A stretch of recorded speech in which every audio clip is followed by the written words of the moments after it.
എല്ലാവർക്കും എൻ്റെ പുതിയ വീഡിയോയിലേക്ക് സ്വാഗതം. ഞാൻ നിങ്ങളുടെ സ്വന്തം മോഗിൻ പെരുവല്ലൂർ. ഇന്ന് നമ്മുടെ യാത്ര പെരുവല്ലൂർ അമ്പാടി മുതൽ അന്നകര എലവത്തൂർ റോഡ് വരെയാണ്. അപ്പോൾ നമ്മുടെ യാത്രയിൽ നമുക്ക് വലതുഭാഗത്ത് പ്രതിജ്ഞയുടെ പുക പരിശോധന കേന്ദ്രവും അതുപോലെ തന്നെ ശ്രീകൃഷ്ണ സേവന കേന്ദ്രവും എല്ലാം കാണാൻ കഴിയും. ആ കാണുന്ന ഒരു പച്ച പെയിൻ്റാണ് നമ്മുടെ ഹോമിയോ ഡിസ്പെൻസറി, മുല്ലശ്ശേരി പഞ്ചായത്തിൻ്റെ ഹോമിയോ ഡിസ്പെൻസറി. അതിനുശേഷം നമുക്ക് അന്നകര കോഓപ്പറേറ്റീവ് സൊസൈറ്റി കാണാം, അതിൻ്റെ തന്നെ വായനശാല കാണാം, പിന്നെ ഇന്ത്യൻ ഗ്യാസ് ഏജൻസി കാണാം വലതുഭാഗത്ത്. അങ്ങനെ ഒരു കൂട്ടം വ്യാപാര സമുച്ചയങ്ങൾ അടങ്ങുന്നതാണ് പെരുവല്ലൂർ അമ്പാടി ഈ പ്രദേശം. ഈ ഭാഗം, ഈ ട്രാൻസ്ഫോർമർ ഭാഗവും ആ കാണുന്ന വളവുമാണ് ഏറ്റവും കൂടുതൽ അപകട സാധ്യത കൂടുതലുള്ള മേഖല. ഇവിടെ അതിനെ നിർദ്ദേശിക്കുന്ന ബോർഡുകളോ മറ്റോ നമുക്ക് കാണാൻ കഴിയില്ല, എന്താണെന്നറിയില്ല. നമുക്ക് നമ്മുടെ ഇടതുഭാഗത്ത് കാണുന്നതാണ് പരപ്പുഴ ഭഗവതി ക്ഷേത്രം. പരപ്പുഴ ഭഗവതി ക്ഷേത്രത്തിൽ കഴിഞ്ഞാൽ നേരെ ചെന്നെത്തുന്നത് പരപ്പുഴ പാലത്തിന് അടുത്തേക്കാണ്. ഇവിടെ ചെന്ന് കയറുമ്പോൾ ആദ്യം ഒരു കുണ്ടും കുഴിയുമൊക്കെ ഫീൽ ചെയ്യുമെങ്കിലും അതൊക്കെ സർവ്വസാധാരണമാണ്. അതിനുശേഷം നമ്മൾ പാലത്തിലേക്ക് കയറുന്നു. പാലത്തിൽ കയറിയാൽ പണ്ടത്തെ പാലമല്ല, പുതിയ പാലമല്ലേ, നല്ല വിസ്താരമുണ്ട്. കുറച്ച് ചെന്നാണ്ട് കഴിയുമ്പോൾ വലതുഭാഗത്ത് കാണുന്നതാണ് mother arts and science college. സ്വാശ്രയ വിദ്യാഭ്യാസ മേഖലയ്ക്ക് തുടക്കമിട്ട കാലത്ത് ഒട്ടേറെ സമരമുഖങ്ങൾക്ക് സാക്ഷ്യം വഹിച്ചുകൊണ്ട് അതിനേക്ക് ചെറുത്ത് നിന്നുകൊണ്ട് വന്ന സ്വാശ്രയ കോളേജുകളിൽ ഒന്നാണ് mother arts and science college. അത് കഴിഞ്ഞ് നമ്മൾ നേരെ പോകുമ്പോൾ ഒരു കരിമ്പിൻ ഷോപ്പുണ്ട്, കരിമ്പിൻ ജ്യൂസ് വിൽക്കുന്ന കടയുണ്ടായിരുന്നു, അത് ഇവിടെ നിന്നും മാറ്റിയിരിക്കുന്നു. അവിടെ നേരെ പോകുമ്പോൾ വലതുഭാഗത്ത് ഒരു ചായക്കടയുണ്ട്. വല്ലപ്പോഴുമൊക്കെ തുറക്കുമെങ്കിലും ചില നേരത്തൊക്കെ നല്ല തിരക്കുണ്ടാവാറുണ്ട്.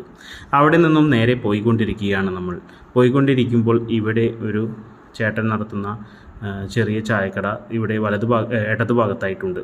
ആ ചായക്കടയും കുഴപ്പമില്ല, വല്ലപ്പോഴുമൊക്കെ തിരക്കാർ ഉണ്ടാവാറുണ്ട്. തമ്മിൽ ഭേദം തൊമ്മൻ. അതുപോലെ വലതുഭാഗത്ത് നമ്മുടെ ബാലേട്ടൻ്റെ ചായക്കടയും ഉണ്ട്. പേനകം ബസ് സ്റ്റോപ്പാണ് ഈ കഴിഞ്ഞു പോയത്. പേനകം ബസ് സ്റ്റോപ്പ് കഴിഞ്ഞാൽ നമുക്ക് നേരെ പോയിക്കൊണ്ടിരിക്കുകയാണ്, നമ്മുടെ യാത്ര തുടരുകയാണ്. ഈ യാത്ര ഒരു ദീർഘദൂര യാത്രയായിരുന്നു. അതിനെ ഞാൻ 3 മിനിറ്റുള്ള കഷ്ണങ്ങളായി കട്ട് ചെയ്ത് എടുത്ത് നിങ്ങൾക്ക് മുന്നിൽ ഒരു അവിയൽ പരുവത്തിൽ അവതരിപ്പിക്കുകയാണ്. നമ്മൾ ഗെയിലിൻ്റെ സെക്ഷൻ 4 വാൽവാണ് നമ്മുടെ ഇടതുഭാഗത്ത് കാണുന്നത്. ഇവിടെ നിന്ന് മുതലാണ് ആളുകൾ ഏറ്റവും കൂടുതൽ ചപ്പുചവറുകളും മാലിന്യങ്ങളും കൊണ്ട് തള്ളുന്ന ഏരിയ. അതുകൊണ്ട് മുല്ലശ്ശേരി ഗ്രാമപഞ്ചായത്ത് ഇവിടെ ഒരു നിരീക്ഷണ ക്യാമറ സ്ഥാപിച്ചിട്ടുണ്ട്. അപ്പോൾ നമ്മൾ യാത്ര തുടരുകയാണ്. വലതുഭാഗത്ത് വാഴപ്പള്ളിയുടെ എം സാൻഡും ഒക്കെ വിൽക്കുന്ന ഷോപ്പ്, ക്രഷർ യൂണിറ്റ്, എം സാൻഡും മറ്റും വിൽക്കുന്ന കട കാണാം. അത് കഴിഞ്ഞ് നമ്മുടെ യാത്ര തുടരുകയാണ്, യാത്ര മുന്നോട്ട് പോവുകയാണ്. ഈ തിരുവിൽ പണ്ടൊരു പെട്ടിക്കടയുണ്ടായിരുന്നു, അത് ഇപ്പോൾ ഇല്ല, അത് മാറി. അത് കഴിഞ്ഞു അത് ഉള്ളിലേക്കൊരു ഹോട്ടലായി മാറിയിട്ടുണ്ട്. അതിനുശേഷം ഇപ്പോൾ വല്ലപ്പോഴൊക്കെ തിരക്കുണ്ടാവാറുണ്ട്. പലപ്പോഴും അവിടെ 2-3 സീരിയലുകളുടെ ഷൂട്ടിംഗ് എല്ലാം കാണാറുണ്ട്.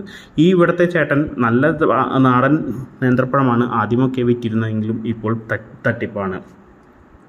ഇടതുഭാഗത്തേക്ക് പോയാൽ കോക്കൂർ റോഡാണ്. അവിടെ നിന്ന് കുറച്ച് നേരെ പോയി ലെഫ്റ്റിലാണ് നമ്മുടെ കോക്കൂർ കള്ള് ഷാപ്പ്.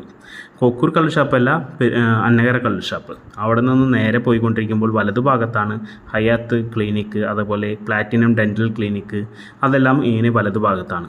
ശ്രീ മാധവം ബിൽഡിങ്ങിലാണ്.